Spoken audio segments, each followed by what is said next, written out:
Welcome to భక్తి ఓం channel. ఈ వీడియోలో ఒక ఆలయంలో గంజాయిని ప్రసాదంగా పెడతారు.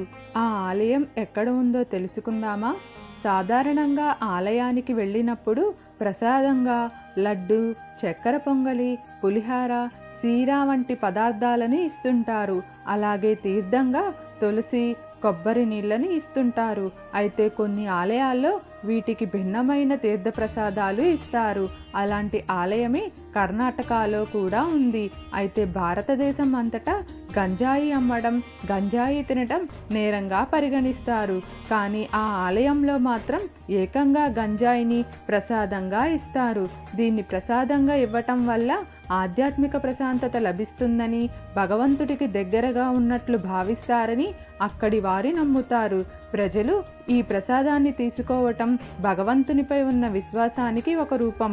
ఇంత వింత ఆచారం ఉన్న ఉత్తర కర్ణాటకలో ఉన్న శ్రీ మౌనేశ్వర్ ఆలయం గురించి ఇప్పుడు తెలుసుకుందాం. ఉత్తర కర్ణాటకలోని యాద్గిర్ జిల్లాలోని మౌనేశ్వర్ ఆలయంలో గంజాయిని ప్రసాదంగా పంపిణీ చేస్తారు. అవధూత్, శర్ణ, సెపత్ వంటి స్థానిక వర్గాల ప్రజలు దీనిని దేవుని ప్రసాదంగా భావించి వివిధ రూపాల్లో సేవిస్తారు. గంజాయిని ప్రసాదంగా పంచిపెట్టే సాంప్రదాయం చాలా ఏళ్లుగా ఇక్కడ కొనసాగుతుంది. శివునికి అంకితం చేసిన మౌనేశ్వర్ ఆలయం గురించి చెప్పాలంటే, ఈ ఆలయాన్ని సందర్శించడం ద్వారా ఒక విభిన్నమైన అనుభూతిని పొందుతారని, మనస్సులో శాంతిని పొందుతారు. ఏ భక్తుడైనా ఇక్కడ హృదయపూర్వకంగా మౌనేశ్వరుణ్ణి పూజిస్తే వారి కోరికలన్నీ నెరవేరుతాయని నమ్ముతారు.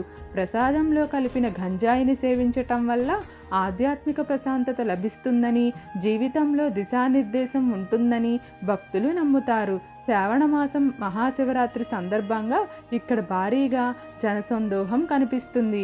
జనవరిలో మౌనేశ్వర్ ఆలయం సమీపంలో భారీ వార్షిక జాతర కూడా నిర్వహిస్తారు. మౌనేశ్వరుడు లేదా మౌనప్పను పూజించిన తరువాత భక్తులకు గంజాయి ప్యాకెట్లను ప్రసాదంగా అందజేస్తారు. భక్తులు దానిని భక్తితో సేవించి అదృష్టంగా భావిస్తారు. మౌనేశ్వర్ ఆలయంలో ప్రసాదంగా ఇచ్చే ఈ గంజాయి చాలా పవిత్రమైనదని భక్తుల యొక్క నమ్మకం. ఈ గంజాయి ఆధ్యాత్మిక మార్గంలో తీసుకువెళ్ళటానికి సహాయపడుతుందని అక్కడి యొక్క భక్తుల నమ్మకం. గంజాయి ప్రసాదం కేవలం మౌనేశ్వర్ ఆలయంలోనే కాకుండా కర్ణాటకలోని అనేక దేవాలయాల్లో కూడా ఇస్తుంటారు. చాలామంది ప్రజలు ధ్యానం, ఆధ్యాత్మిక చింతన కోసం గంజాయిని ఉపయోగిస్తారు. మీకు ఏమైనా సందేహాలు ఉంటే దయచేసి కామెంట్ సెక్షన్లో తెలియజేయండి. మీకు ఈ వీడియో నచ్చినట్లయితే లైక్ చేయండి, షేర్ చేయండి, అలానే సబ్స్క్రైబ్ కూడా చేసుకోండి.